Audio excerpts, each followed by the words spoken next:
Gambia tujja jogerako next year, but after all fe twagitegedde Bobi Wine bagambe bagita moyino olugamba sijja bagamba kinkyonna bagita Bobi Wine regenerated simanyi bagita Michael Jackson bichi among all people lwaki gwe ng'omuntu gwe basazeewo obeerenga okola this regenerated stuff. No tewali asazeewo. Me as an artist, as a Ugandan, as a fan of Bobi Wine, as you understand, as mutowe. Yeah, because no as a fan, because the music before even the brotherhood, as the fan, as the message, I feel like so that means even anyone else can do.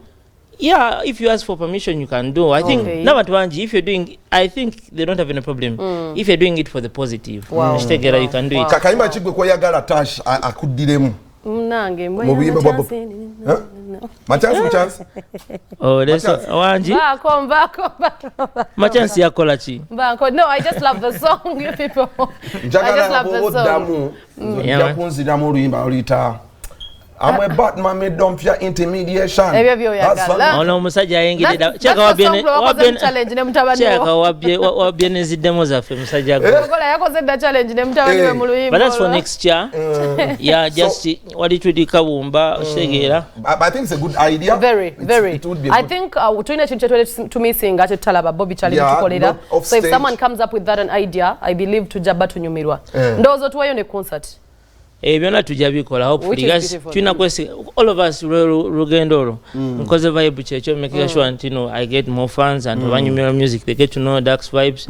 Yeah, tubikole byonna. Firebase is still there. Where has it ever left? As long as the Katina NUP president. Yeah, you understand? Mwalonda aba president abalamu Firebase over NUP president. No, that is the Bukulembeze side. Now this is the Dangala, the music and the part side. Segera.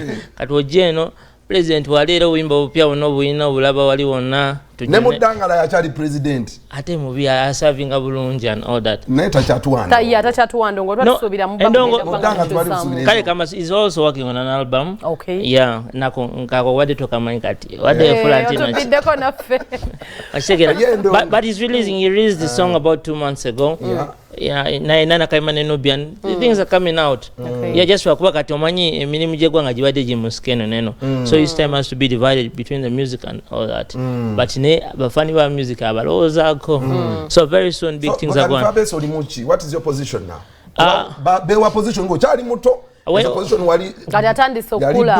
When ali dogo nali nkola nnyo kusonga zabuka kati byonna bikola general duties.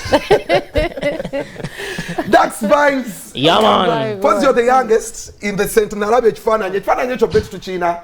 The Saint. No, in the Nalunkuma. Those are the Nalunkumas. Our father has over 30